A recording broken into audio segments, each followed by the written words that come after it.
So we're on our way now. We started an affiliate program, and so How does it work? So affiliate code, you would go to moamentoring.com/affiliate, and in there you fill out first name, last name, email, and then you PayPal link, and then you get paid 10% of every sale that you do of my program. Problem is I don't have a low ticket offer. So the next goal for me would be a low ticket offer, $50 a month, which is what HU was.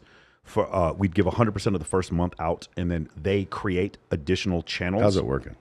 How's it work? Terrific. I got 39 million views on TikTok last month. It's pretty amazing. How's it working though? What do you mean? Is it working? Yeah, I went from probably I was Are doing. you- I did are you two. the most Googled man on the planet? No, I did 210. The last time you were on here, we're doing 600K a month now since we started doing this. We almost tripled the business. So yeah, it's working pretty well. I mean, is it going to work as well as Andrew? No, I'm not saying the shit Andrew's saying. Well, there's another, because again, Andrew did it. I think that's. But you're doing the right thing. Yeah. Why? Because you're emulating kind of what he did. Yeah. I need a low ticket offer though. That's the key. But here's what I was thinking, and I don't mind sharing it and someone else doing it and winning. Because again, I don't care. I'm not a limited, scarce guy. I think good for you. Take it and run. But what I would do is I'm going to probably say, I will pay anybody who goes into my drive and edits a video or takes a video that exists in there and posts it from their own social media. Whoever makes the best one, I'll give $50,000. Okay, so like almost like a giveaway, like a lottery. Yeah. So now 2,000 editors or people in the world go in to my drive, grab some footage. They all make their own version of what they think is cool and whatnot. They know I'm the one picking, so they're not going to make it bad, I hope. And I'm going to have, for example, 2,000 people post a video of me on their account, tag me so I can see it and be aware of it. And I'm going to pick the one that's the best, and I'm going to give them 10 G's, 50 G's, 100 G's. I love it. And now, because, dude, I'm thinking if I'm an editor, I'm not going to do that with yours because now I got to sell it. I got to hope someone buys it. I'm going to go do all this work hoping somebody buys your fucking program. Yeah. Otherwise, I posted 1 million times, no one buys your program. What did I get? So there's another thing you get, and that is when it's hard to grow initially, but if you use my content on TikTok and I'm already getting searched 39 million times, you can grow an account quickly and then transfer it over and sell it to someone else. That's what people were doing with Andrew Tate. So they would start off, they would post his content on Instagram, they would post his content on Twitter, they would post his content on YouTube, and post his content on, what I can't remember what I was thinking about. Whatever other platform, TikTok. And when they would do it, they could grow to 50K, 100K quickly, and then that's something that they can sell. If you live in Nicaragua, or if you live in Sudan, or if you live in fucking Nigeria, that's a lot of money. And so that was a thing they were doing. So they were getting paid off the affiliate links, and then they were getting paid to then sell the accounts to someone else. That's how that platform worked. How did it start, though? It started because, from my understanding, there was some people in the original form of, I can't remember, it was Hustle University or War Room, one of the two. There were some really nerdy kids who came up with this idea to crack the algorithm, and Andrew let them do it. And it took over. I literally talked to an executive at Instagram, and he told me point blank, he said, when I interview Andrew Tate, this is one of the questions I'm going to ask, because he'll give you the real answer. From what I heard from someone that's real close to him, he had, let's say, a couple thousand people that were fans. Yeah. You know, and he said, go post these from your account, and we will unlock additional levels inside the.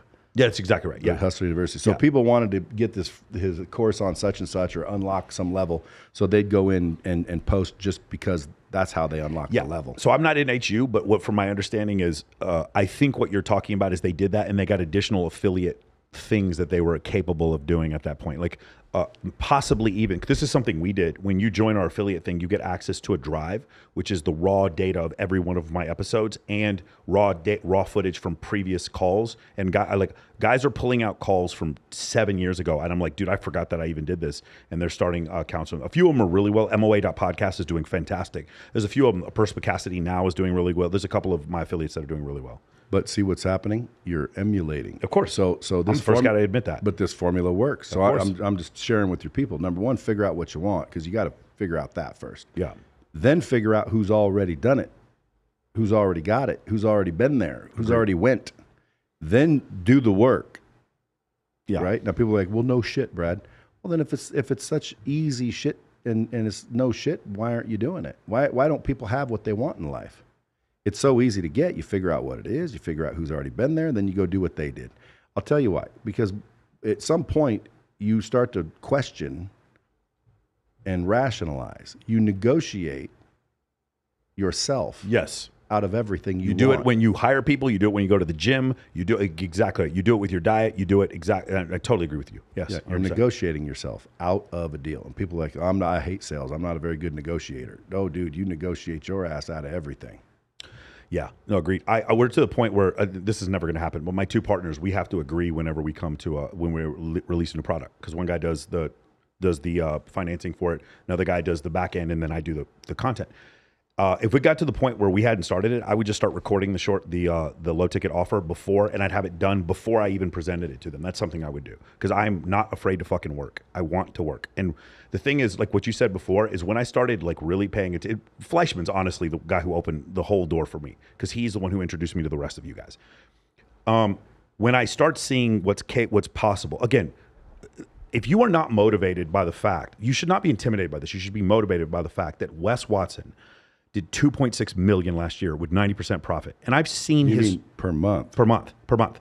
2.6 million a month he did, 90% profit. And for those of you who are wondering, I have seen with my own hands his fucking Stripe account when I was at Dan Fleischman's birthday party. He is not lying about these numbers. Okay?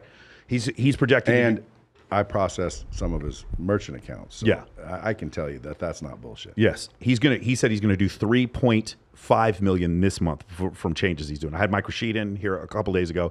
He's doing an event with Wes. So the thing you need to ask yourself is, instead of making excuses saying, well, I don't like Wes because of his tattoos, or he's not like me and he uses too much profanity, which I've heard guys say that before. Instead say, what the fuck is he doing that I'm not doing? What is he doing that I'm not doing? And I consider Wes Adam, I'm not going to do that. Yeah, exactly. And I consider Wes a friend, and I love Wes. And I there's two things here. Number one, I want to figure out what he's doing. And number two, I want him to do even better and open up more doors for me, so that I can understand new things to do. Stuman, I want you guys to open even more doors for me, and I can do what you do, like try to do what you do. Cole Gordon is another guy. Yeah, but I don't really do it. You do, but you empower other people to do it. You have a social media businesses. You said you spend $40K a month on social media stuff.